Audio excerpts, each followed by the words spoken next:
Welcome to this special edition of Go Vote Omaha, Candidate Forum for Legislative District 10 in the Unicameral, presented by the League of Women Voters of Greater Omaha.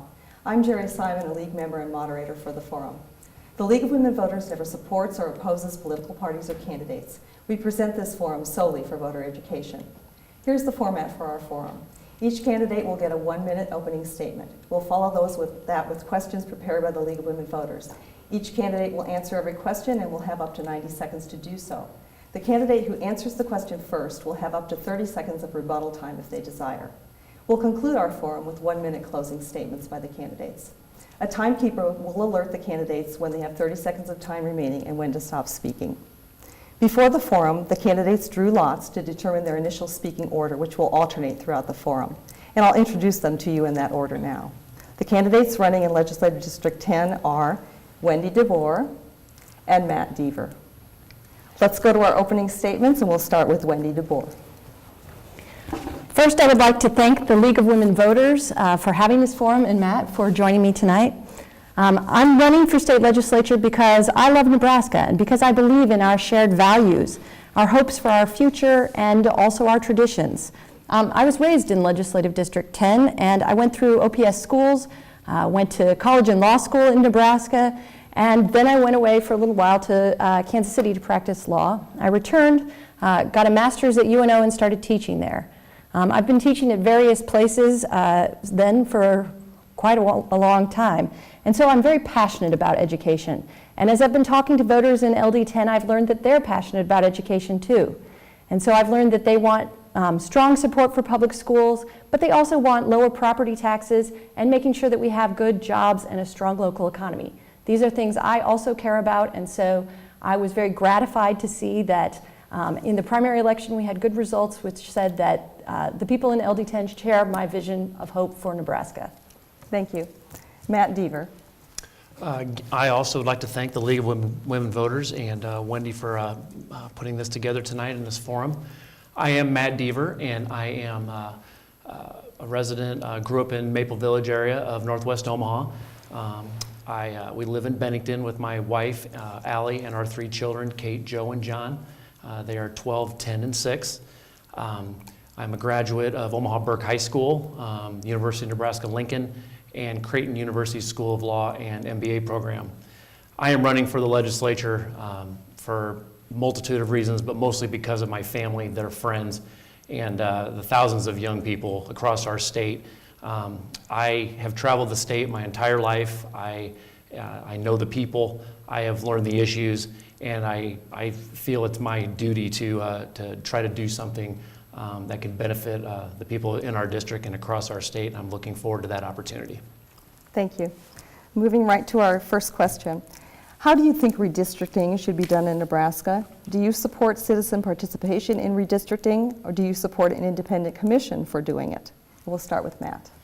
Redistricting is going to be a big issue following this election with the 2020 census. And it's always a hot topic. We haven't had to deal with it for 8 years. Currently, it's my understanding that for the legislative districts that the legislature on its own deals with that issue. Redistricting, as the years go by, is becoming a more and more important issue as populations tend to move more to the cities and away from our rural areas. So, I guess I haven't thought about it a lot, but I do think some outside input might be beneficial. It might help some of our legislators make better decisions and make good decisions for not only our own current districts, but also the other districts across the state as well. Thank you. Wendy. I believe that redistricting is one of the central issues of our democracy because it deals with voting and making sure that voters have the opportunity to get out there and make their voice heard is really important to me. So I would, in fact, support an independent commission for redistricting. I know that we've had a lot of demographic changes in the last 10 years. In my area where I live alone, I've seen a lot of houses are going up, and so it's really important that we keep sort of on track with the changing populations. And I think it's important to have a fair system. An independent commission would allow us to sort of put aside all the other kind of partisan issues and make sure that we're really creating the fairest system so that everyone's voice is being heard, which is really important to me and really important that we have really good representation of who lives in the districts.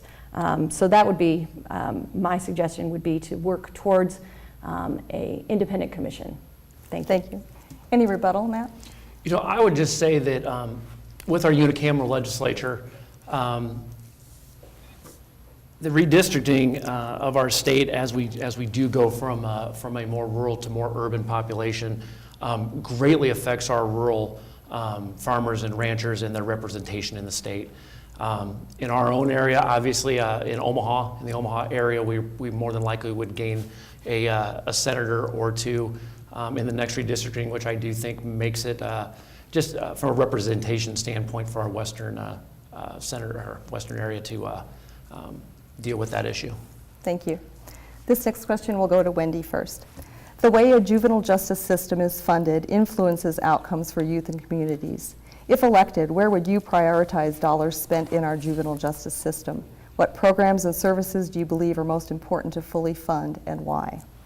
Yeah, I believe strongly that our juvenile justice system has a real opportunity to help us with our community as a whole. So I'd be really very much interested in promoting rehabilitation programs for kids who maybe get into some trouble when they're young, so that they don't continue down that path and so that they have opportunities. And other prevention programs, particularly education, would be very important to me.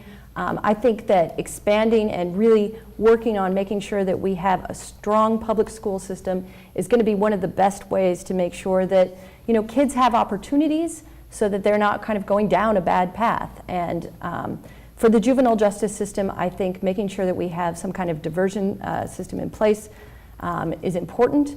Making sure that we have really strong oversight of any kind of parole type system would be important as well. So those are the kinds of things that I would really want to focus on, making sure that we are thinking about rehabilitation and prevention programs as really the best place to spend our dollars there. Thank you. Matt? Juvenile justice is a issue that's important to me. I have a friend who's a juvenile court judge, and we've talked about this on several occasions. Part of what this friend of mine talks about ad nauseum is our detention centers for juvenile youth that are more nonviolent than our violent offenders doesn't do a great job in rehabilitating our young people.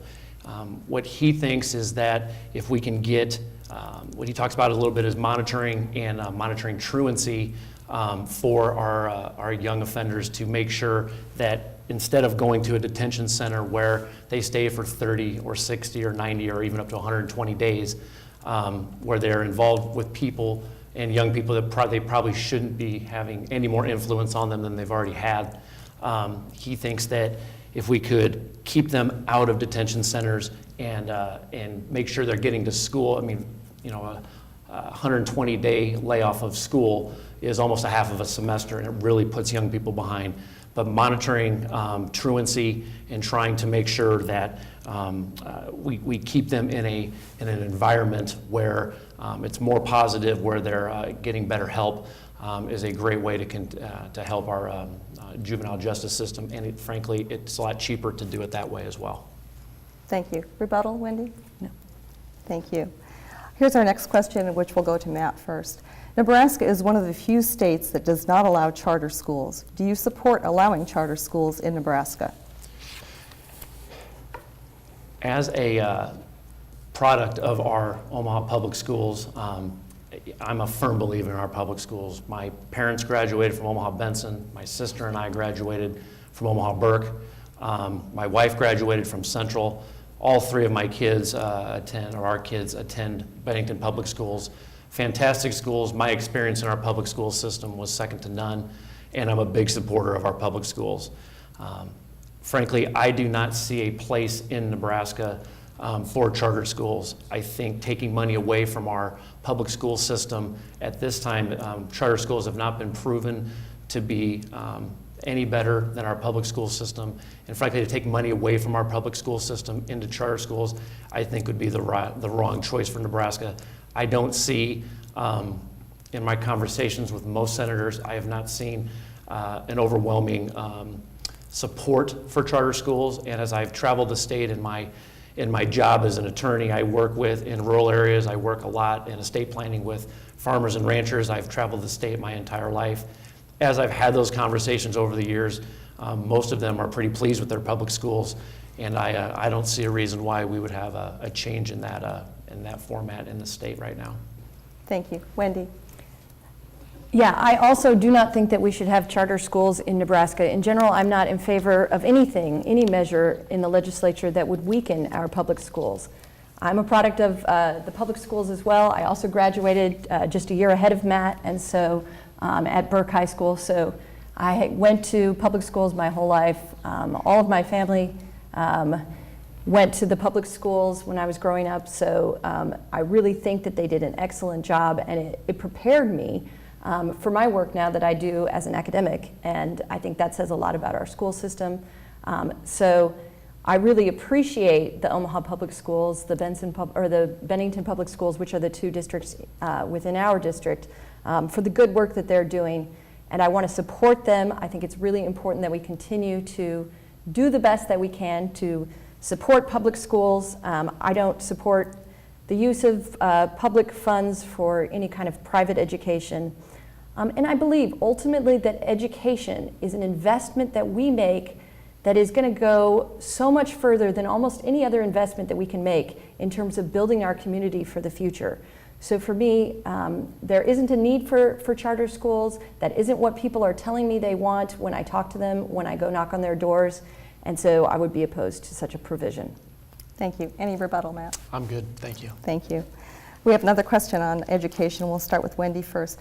Does Nebraska adequately fund public education at the state level? How would you approach funding education in our state?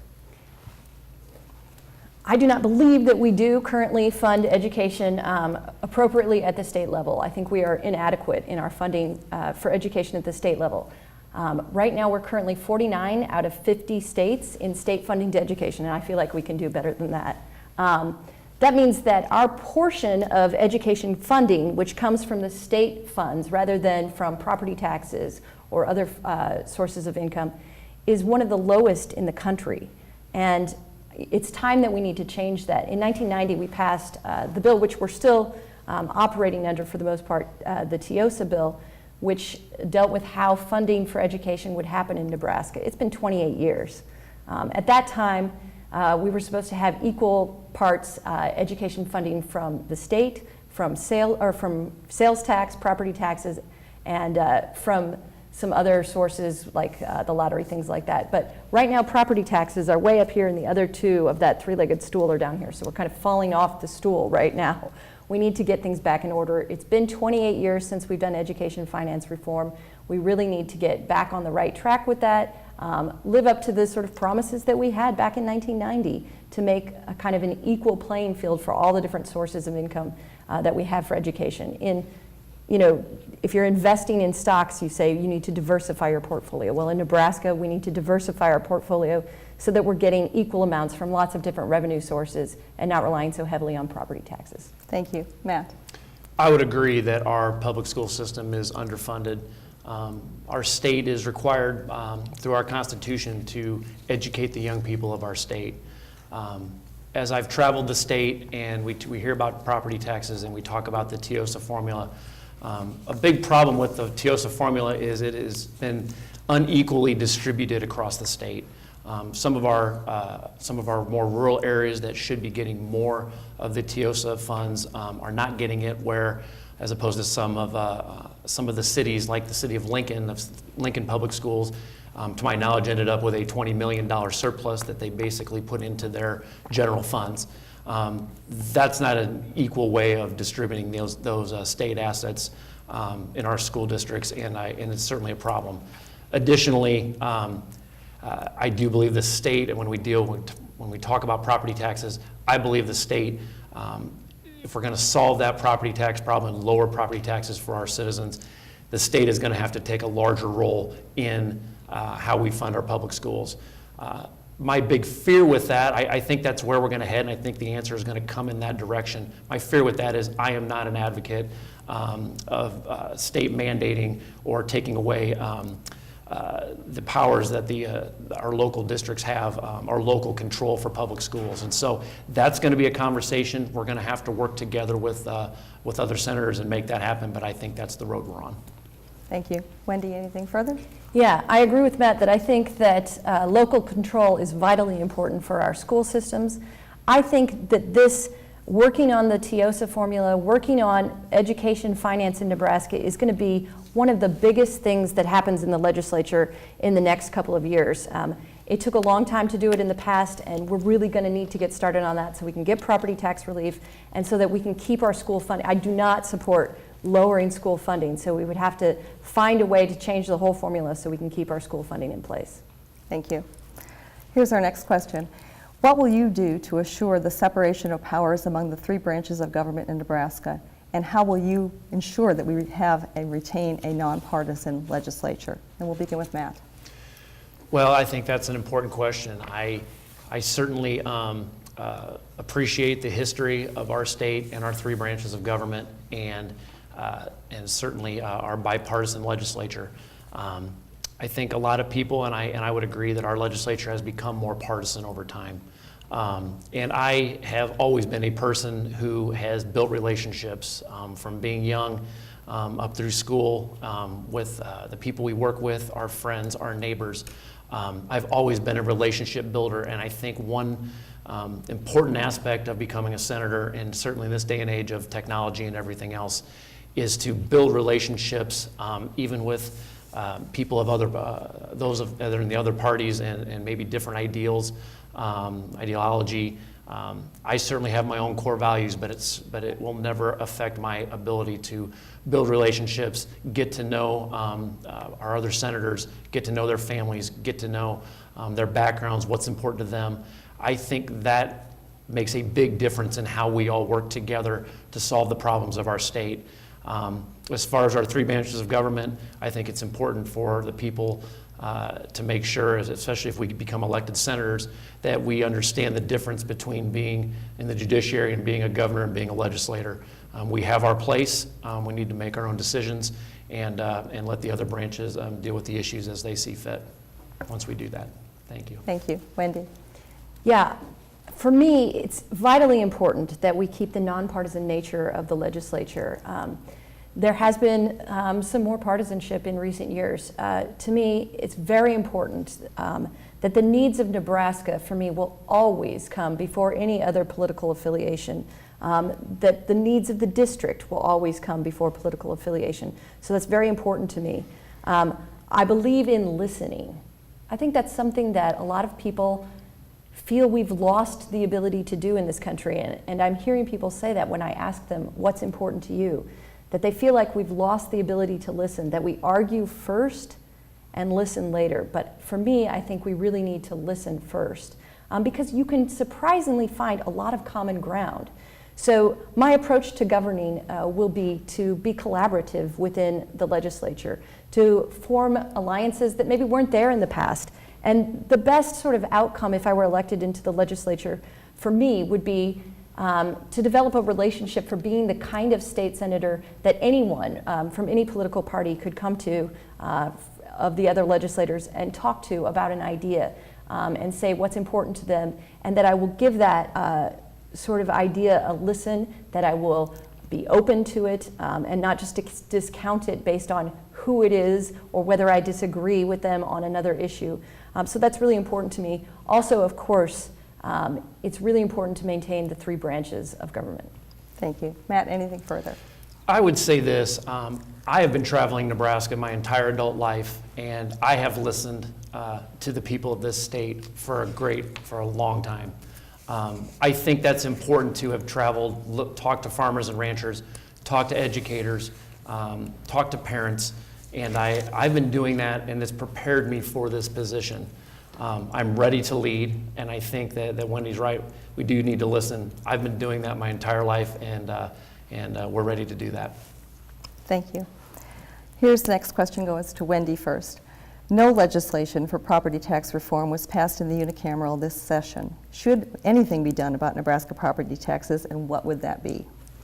Yeah, we touched on this a minute ago when we were talking about education, but it's vitally important that we deal with the issue of property taxes in Nebraska. I too, like Matt, have traveled around the state.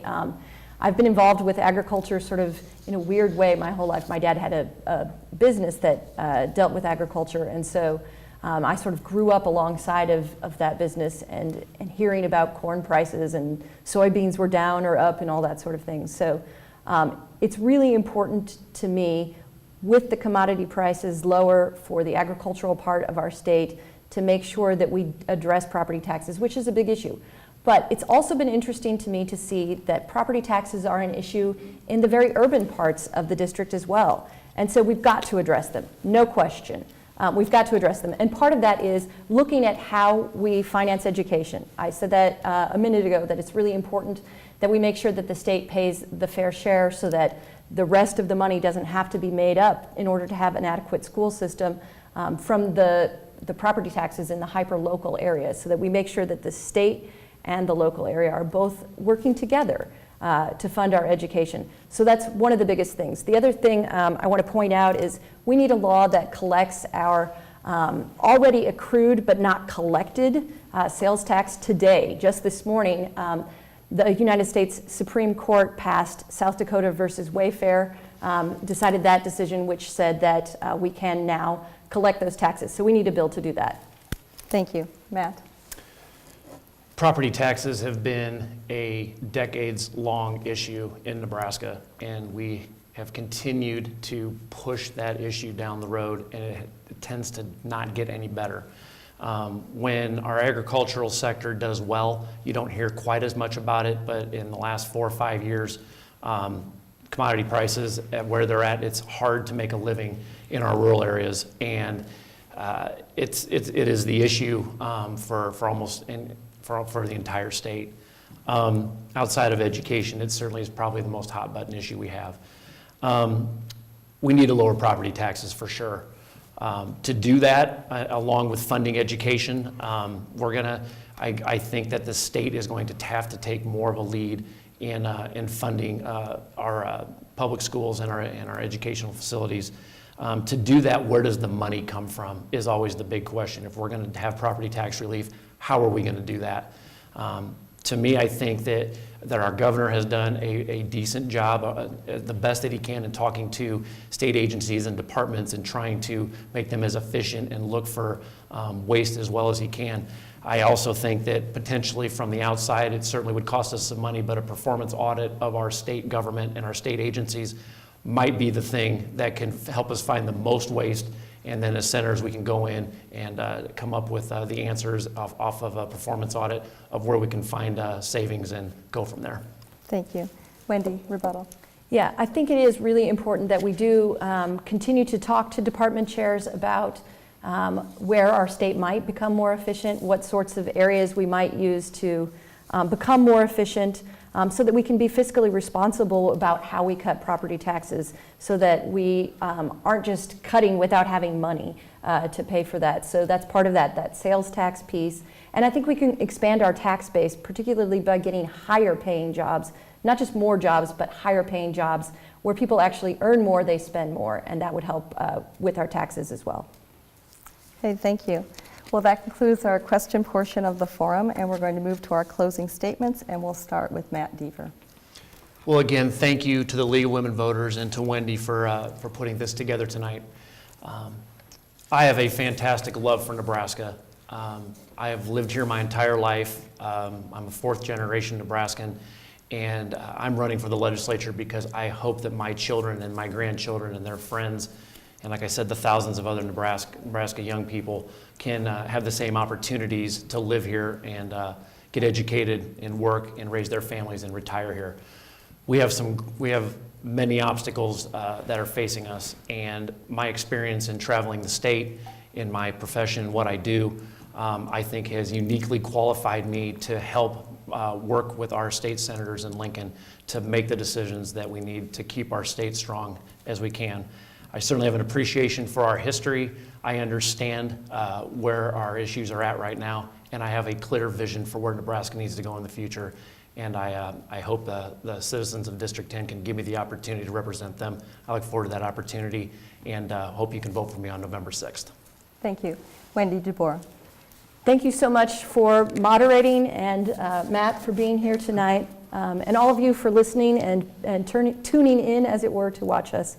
There are a lot of challenges which face our state, but I think that we have the ability within our state to overcome those challenges when we work together. For me, it's very important to work in a nonpartisan way with everyone else and making sure that the legislature gets the hard work done in the next few years. Part of that for me is building relationships and listening not just to other state senators, but also to you, the voters, which is why I've been out talking to everyone that I can at the doors to make sure that I'm hearing what they have to say. If I'm elected, I will represent everyone in my district, not just those who voted for me, so it's very important to me to talk to everyone. So if I haven't been out to your neighborhood yet and I haven't had a chance to talk to you yet, I look forward to talking to you soon. Thank you. Well, that concludes our candidate forum for Legislative District 10 in the unicameral. The League of Women Voters would like to thank both our candidates for participating in the forum. For the League of Women Voters, I'm Jerry Simon, reminding you to inform yourself about the issues and the candidates, and on Tuesday, November 6th, go vote, Omaha.